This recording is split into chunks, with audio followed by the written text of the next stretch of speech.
And welcome to another episode of the Kids Ministry Collective podcast. My name is Tom Bump, and I'm your host. Thanks for joining me, my friends. I am so looking forward to this episode. I have two wonderful people that are close friends and mentors and encouragers, and I know that this episode is going to be a huge blessing to you all. This is a first in the series of really sharing about a new book project that's going to be released here in September of 2024. And the book is Everyone Does Better with a Coach. And this was a project that was the idea of my coach and mentor and friend. And if you want to know why I'm giggling, you have to go to the YouTube channel and watch the video of this because I'm getting faces made at me, which is hilarious. But my coach and mentor and friend, Jim Wideman, is just wonderful. And he, in our coaching group, started talking about this idea. And alongside him is his daughter, an amazing musician and somebody I'm honored to also call a friend. Yancy is with us. So welcome back. Both of you have been on the podcast. So I get to say welcome Oh back. yeah. Yeah, there's nothing like getting asked back. I mean, it's almost better than getting asked the first time. Oh, Thanks. Thanks for having this dynamic duo. yeah. Oh, this is going to be Yeah, fun. she's kind of like American Express. I try not to leave home without her. That's good. That's good. Yeah. I That would be a wise thing. So, all right. Well, we better dive into this conversation before I lose total control. So, you taught me this. That's why it's been a pattern for mine for years now is we always ask why. So we have Yeah. to start off with a why question. So why this book? What was the catalyst to coordinate a bunch of leaders and coaches to do a project like this? Well, I'm not getting any younger, and I'm trying to leave my legacy. There's just certain things. I have 8 books in my heart and types of books that I've been working on in pieces. And I had a dear children's pastor friend that I walked through a tragic health journey with him for 16 years. And right before he went to heaven, he made me promise I would get his story out. And Hmm. so I was working on his manuscript, trying to make it a book and doing different things. And I was just praying one day about it. And the Lord said, You need to do another book while you're doing this. And I had just last January I started a coaching for coaches group. And I've been coaching folks for over 20 years, but I've never had a group where I taught people to coach. And I have to be honest, it was the most fun I've ever had in my life. And a lot of groups, Tom, you know this, coaching is not easy. It's a Mhm. lot of Yep. work because you're trying to make people open up and talk and you're trying to take them to a certain place that they want to go, but you can't make them think they're going there. And it's kind of hard. And but it wasn't that way with this group. It was I had more fun coaching y'all, and I just think about it, and everybody will see when they have these folks on the podcast, they're just great people.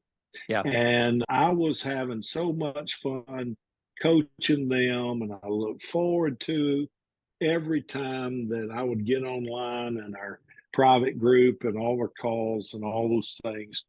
And part of that, I think you and me and maybe one other person had coaching experience, and everybody else was trying to launch a coaching group. Right. So I said, how can I showcase how wonderful these people are and also their coaching business and have a way for people to contact them? And I said, let's come up with a book that everybody comes up with 5 things that someone can do now to get better in an area that was near and dear to their heart, and then ask 3 questions to make folks start to think, and then one first step so you can start the process of change. And so that's what the book's about. And at first, I thought, everybody'd write 2 or 3 chapters, and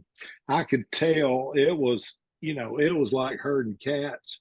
Every I don't want to say scared, I don't want to say intimidated, but with everything everybody had on, people were reluctant to commit more than one chapter. Mm-hmm. And they thought it was going to take 2 months to write, 1,200 to 1,500 words, which, Yeah. takes me about 20 minutes. And so I ended up writing 9 of the chapters, and then the other 12 wrote one. There's 20 chapters, 21 if you count the intro that kind of talks about it. And I'm just really proud of it. And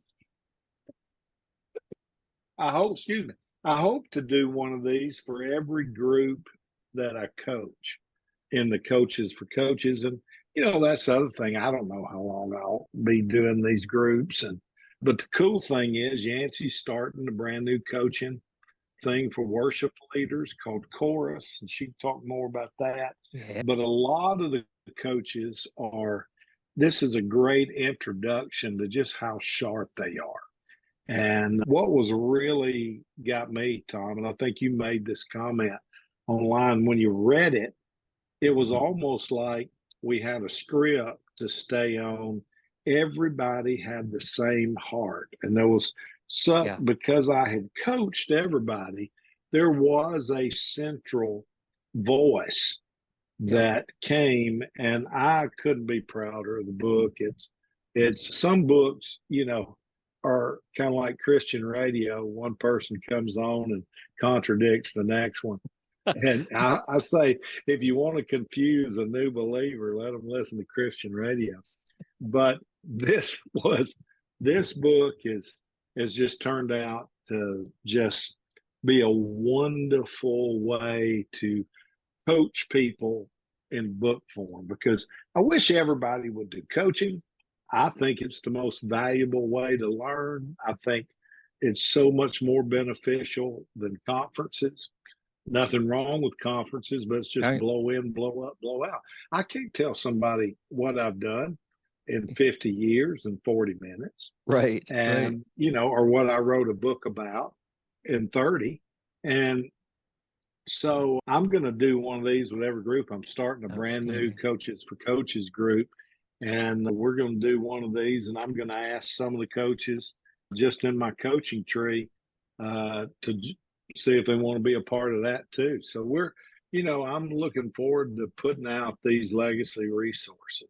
So kind of fun. Outstanding. All right, Yancy, I got to know more about your coaching thing, and then I'll talk about your chapter. And so tell us a little bit about because obviously you've grown up with your dad coaching other leaders, and you've seen the value of it and investing in leaders. So tell me a little bit about what you're up to on that. Yeah, well, one step at a time. But I am starting coaching. I've had people ask me over the years about coaching their worship leader. Sometimes it's a staff member or, just a really high capacity volunteer that they've put in kind of a staff like role in that situation. And I just always kind of be like, well, I don't officially have something set up, but we could talk about it. And so finally just have kind of gotten things together to just, very similarly to what dad has done, do a small group like coaching type thing. And most all of it will be online, but I'll have an opportunity together here in Nashville in one of them and do a retreat and invite some friends of mine, of some different topics, whether that's they're a worship leader or a vocal coach or a producer, and we can dive into songwriting and stuff too, just some different things that Nashville will avail us to. But I'm excited because I know that there's so many people that I think in this subject of what I'm passionate about and care about, they totally would agree, like, that's really great and we need that. I think in so many cases they have no idea how to get there, Right.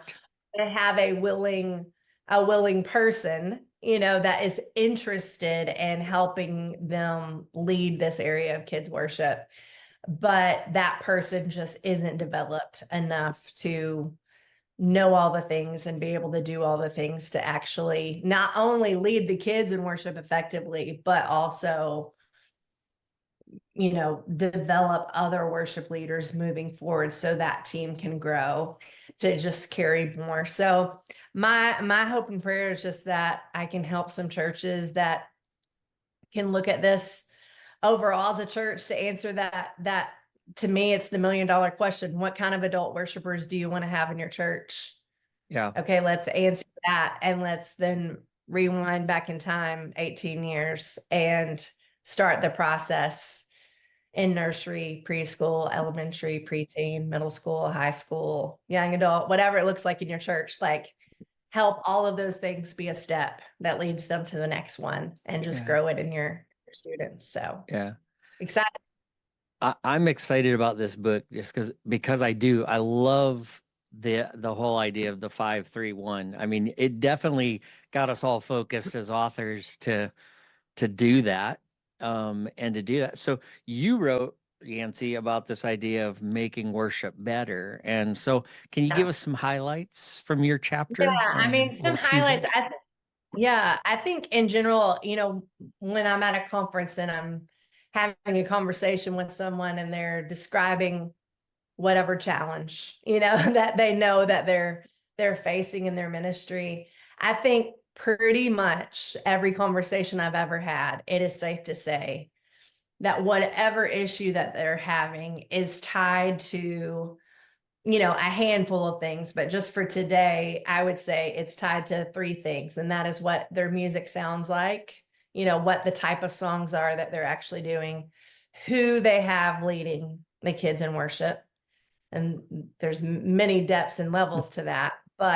And the third thing really is what they're teaching kids about worship. And I think with everything hinges on those three things. And so whether that is making some changes and being more intentional or more age specific or whatever that is on the music, whether that is starting to actually rely on a person, that is someone the kids can look up to and be inspired by, and someone that has leadership qualities so that they can actually lead the kids in worship, and then teaching kids about worship. I think that is such a missing link in so many of our churches. We say now it's time to sing, but we've given them no information as to why worship matters in their life. And so, so share those things, and I guess two more since it's really five.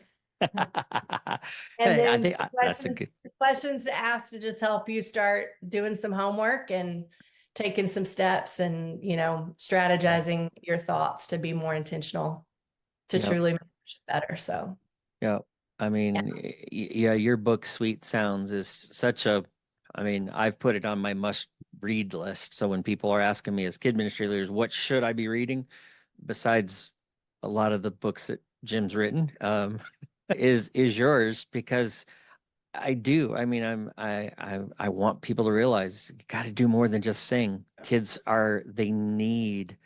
I mean, I saw it speaking at a camp this summer, the importance of really focusing the worship time. And I was so thankful. We had a young guy who was leading worship for a middle school camp that I was speaking at. I did day camp for elementary age, but I was doing a middle school at night for overnight. And this guy pulled out some old hymns. I mean, Oh my. The old Baptist boy in me was coming out, because I was like, There you go. wow, this guy is singing. And it wasn't even, some of them weren't even the more modern adaptations of some of those. I was like, and I watched as these kids just, it was amazing how it drew them in. And he taught them. So he talked about the power of these words. And I was really impressed at this young man and how he said, this is why we're singing this song. And this is what I want you to hear these lyrics and think about, what is this saying to you? What are you hearing from God as you sing this? What are you communicating? And I was like, Yancy would have been really proud of this kid, because that was one of the first times I've seen somebody do that in a long, long time. And I do think that your chapter really helps people focus a little bit more. But I mean, they need to get the Sweet Sounds book too, but just that would be better. And then the worship curriculum is even better to take and teach kids these kind of things. So I think that's good. But so Jim, I've got a lot of new young leaders coming in to the Kid Ministry Collective Facebook group. I'm noticing in other Facebook groups, there's a lot of brand new to ministry.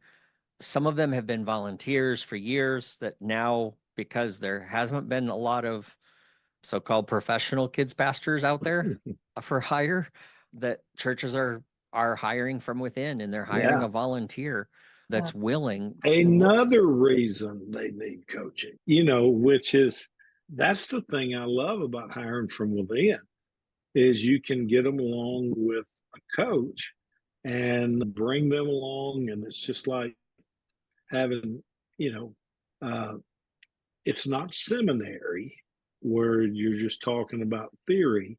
It's where you get practical information. And that's what I wanted the book to be, is how to's, what to do, what not to do, practical. And the great thing is, no one in this book are people who are going to tell you what they used to do. They're all people that are in the trenches now, telling you what they did last week, or like you said, 2 weeks ago at camp, and all these things. And there is a difference. And there's not many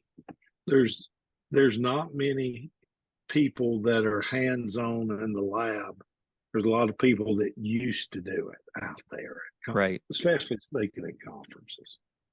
Yeah, conferences and coaching. Yeah, you see a lot of people that are jumping in and labeling themselves that way. And so, what advice would you give? Because you wrote a chapter about stepping into a new role, and we kicked off the book with that because I was running into so many people that said, "Okay, I have a vision, I have a heart. My pastor believes I can do this. What do I do?" And so, the greatest thing is, after you get done eating those donuts and meeting everybody, is you just start watching and learning. And Tom, you know this, and we've talked about this. The ministry is all about relationship. And a lot of people lead from that lowest level, which is positional leadership, when it's all about relationship. And the smartest thing any new person can do is just get to know, find out about them, and build those connections. I always teach the people that I coach, make small improvements. Yancy teaches a lot about David, and I love David, and I might be where she got it, but he didn't start off with the giant. He started off with the lion and bear. He's a lot more spiritual than me, because I started off with the fly and the roach, worked up to the rat and the cat and a few other things. And when you're in ministry, you just make small changes, and people say, I don't know what, but since these folks have been in leadership, things are just better. And we give you some practical steps and things to do that, how to build trust through action, how to join the team as well as support the team. We talk about goals and plans and how to communicate effectively. In this cell phone world, we just, download an app and wait a little while and it works. But we forget, somebody had to build a rocket, send it out in outer space, build a satellite. You think of the billions that was spent so we can say, can you hear me now? And it's one of those things, communications that same way. It has to be built. It doesn't just happen, or you just don't download an app.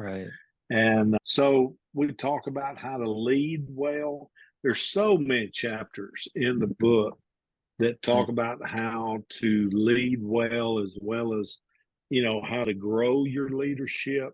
And so it's not just for newbies. There's some great things for Yes. newbies. I know Brittany's chapter is one of my favorites in here that she did about organizing your time, task, and leadership. And I have to be honest with you, I would have loved to have taught on time management because that's kind of my jam. I like it. But I tell you, she just killed it. She just knocked it out of the park. Yeah. And, Yeah. it was so good. And really, there's something for everybody. I had Sam Luce, another guy I've coached. He looked at this and he just looked at everything and said, "Man, you didn't, you dared to go where people didn't always go." And I know one of the main things since I've been coaching, when I ask people about their walk with the Lord, their how to rest, are you confident in your ability to hear the voice of God? Hmm. Those are some of the things we've coached about. We hit every one of those Right. topics in the book, and I'm especially proud of chapter 6 that I wrote about hearing God's voice, and it'll help some of you non-Pentecostals as well as Pentecostals.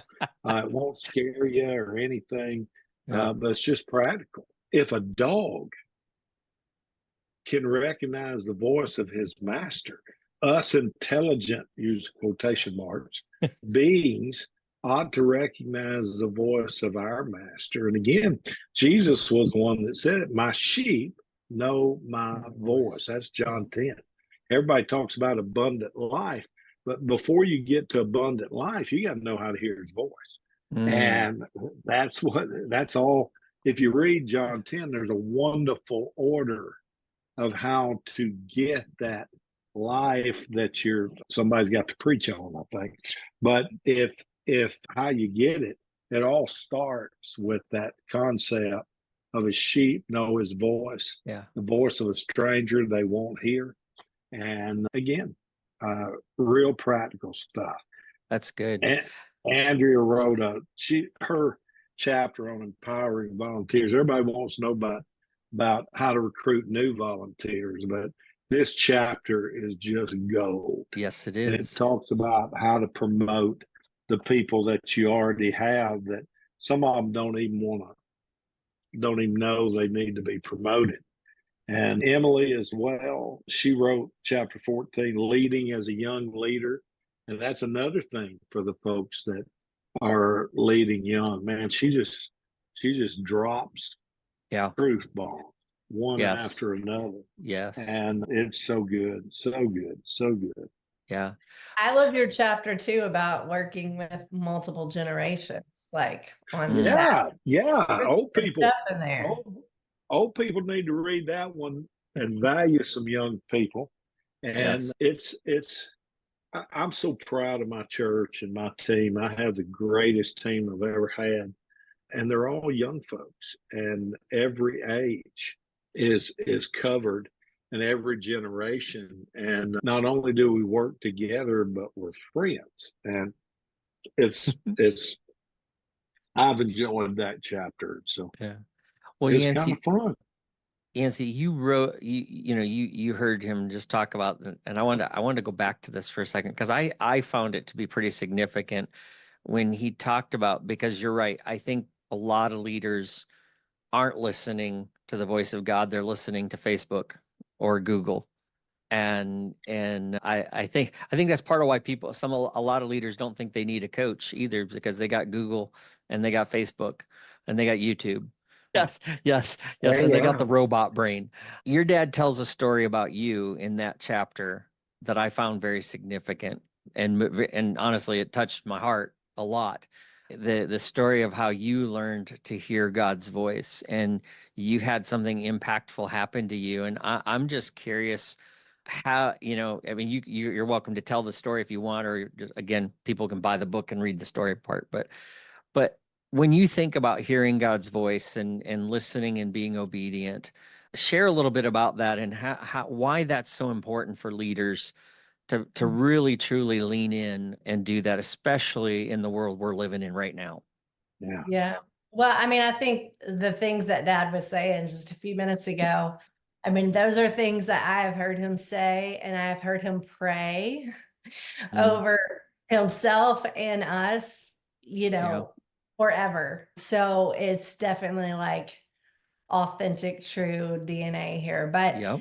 I mean, you experience certain things as a kid or growing up, and you just think it's normal because it's your normal. And Yeah. as I was having conversations at one point as an adult talking about something, I remember, talking about some things and could tell by the look on the person's face that I was talking to that my normal was not their normal, Yeah. And there were many times as a kid that I would think one of my parents had called me, and this happened in our home, where I would be back in the bedroom and they might be in the kitchen or the living room, and I would, come and find them and say, "What did you want?"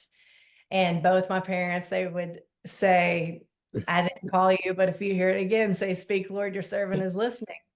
And there were times I was in the mall growing up and would swear that in the department store when they came over the intercom, someone just called my name, um, and but I think that certainly like instilled something in me that once I got to a certain point as a 16-year-old and had a certain music opportunity that looked shiny and pretty and would have been perfect and wonderful, but knew on the inside that God was telling me not to do it, being able to walk into our kitchen and say, "I'm not supposed to do it."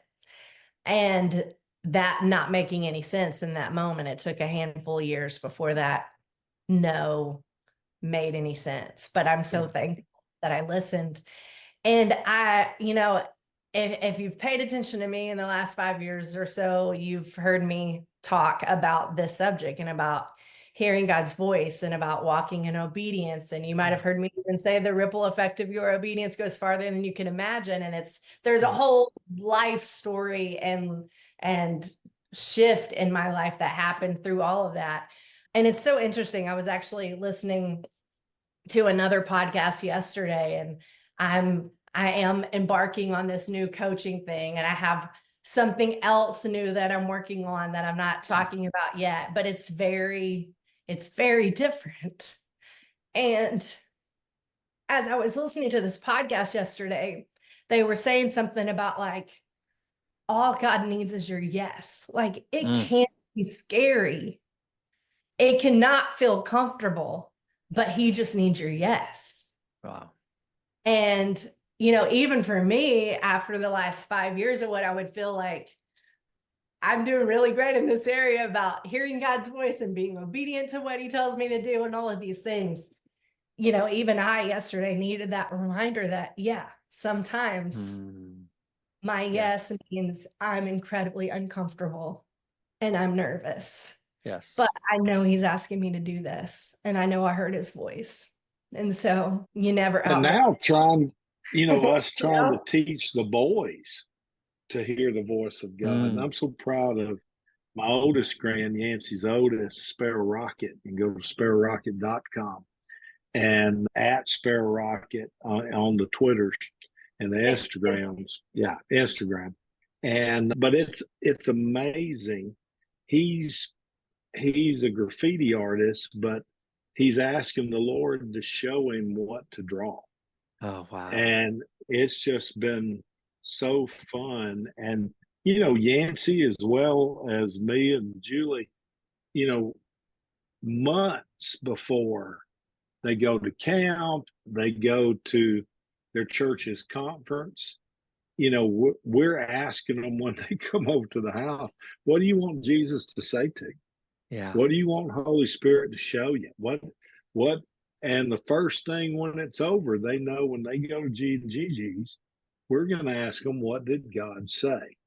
Yeah. And, when I coach, that's one of the things that we talk about what has God been saying to Yeah. you through this experience. And so Yeah. it's fun. Well, I've seen it modeled in both of you. And yeah, Yancy, you've said those words to me.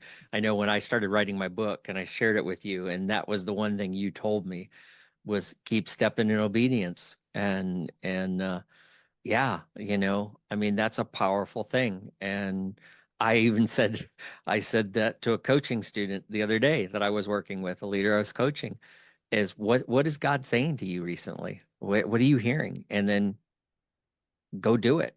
You don't need me to tell you anything. Yeah. You you go do it. The Holy Spirit's got it on your heart and on your mind. Go do it. Because if I tell you what to do, it's going to fail. But if he's telling you what to do, it's going to succeed. So go do it. And Yeah. that's always a cool thing to see that happen in people. And so I thanks for sharing that with us, Yancy. I appreciate you opening that up. And that's powerful because like I said, I've seen that modeled in you. I've seen it in your boys. And yes, they are, both of them are. I'm glad to see Rhythm doing his YouTube again. And You're like, yeah. oh my gosh. Yeah, hey, it's awesome to see what God's doing in their life, and it's modeled from you guys, from Jim and Julie to you and your husband, and I just love watching your family. I think it's a very, very real thing, and that's impacted all of us as coaches, and that we're part of this project and part of this group. There's no doubt about it, and we've all been learning in this, and I'm curious, Jim, as you were wrapping this project up and putting it together, what do you hope people will take away from this book? What are you hoping this book will accomplish? Because I know you do Well, everything with a purpose. So yeah. Now, the main thing is that everybody goes farther and faster with a coach. And we just got done seeing the Olympics. And the one thing that everybody in those games had you know, in common was they all had a coach, and not just one coach, but multiple coaches. And that's the thing that, people say, well, I don't think I can afford it. I don't think you cannot afford it right, in this day and time. It just depends on how fast you want to get there and what you want to accomplish for the Lord. And you can do it quicker with a coach. And that's the great thing. So many of the coaches that I know uh, don't even charge or doesn't charge very much. And that was another thing. The reason I wanted to do this book is all the sales from this book, the profits from this book. After, you got to pay to get them published and all those things, but all the profits go to scholarships for my coaching. And we're going to be able to make coaching affordable if they want to coach with me while I'm still able to coach. And that's awesome. That's awesome. Well, I can't let Yancy go without talking about your, because we mentioned the Sweet Sound book and stuff like that. I would love for you to tell people, because if they haven't seen it yet, tell us a little bit about that and how they can find that kind of stuff too. And maybe even how you could come and do worship for their ministry too, because you love to do that kind of stuff. I know you do. I do. Yes. Yes. I would love for you to read Sweet Sound, The Power of Discipling Kids in Worship. It's my book. It's in print, ebook, audiobook. I will read it to you for 6.5 hours if that's your preferred method. But I know that it was thus saith the Lord message that God gave me to give our community. And so I truly believe that there's so much more than what any of us are truly tapping into when it comes to worship in our services and programs. Like worship doesn't have to just be great in summer at camp, but I believe Right. it can be that way, at least 50 weeks a year. There's always like one off week. Sure. Sure. But Yep. yeah, so you can obviously get that Amazon, Audible, those places. But if you buy it from me at yancyministries.com/sweet sound, you will get a set of posters to go with it to encourage your team. I do travel and do family concerts, lead worship at special kids events, all those types of things, and would love to come to your community. And so you can go to yancyministries.com/events to learn more about that. And obviously, the Heartbeat curriculum is 5 lessons all about worship. So good. Surprise, go to yancyministries.com/heartbeat to learn about that. You might be noticing a theme in my life. I like landing pages. But Or yeah, you find it yancyministries.com /daddy. nothing. Oh, Oh, no. man. Yes. Oh, But yeah, when this comes out, it most likely will be live. You can go to yancyministries.com/coaching to learn more about chorus and how I'm going to help develop your worship leaders or yourself as a worship leader, depending on Look at that. however you have it set up. So I just got the scoop of a lifetime right here on the Kid Ministry Collective podcast. Look at that. I will put those links in our show notes too, so people can find them. yeah. Or you can now just when this thing that she's not talking about happens, what's cool for me is because I know about it.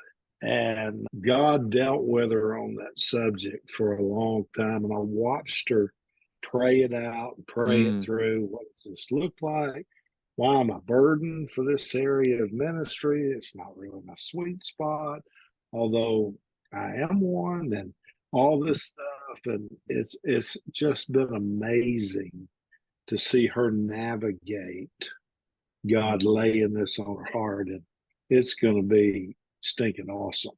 And I'm real excited about it because it's a dream of mine as well. And she gets to do it. I want the scoop on that too. Coming later this fall.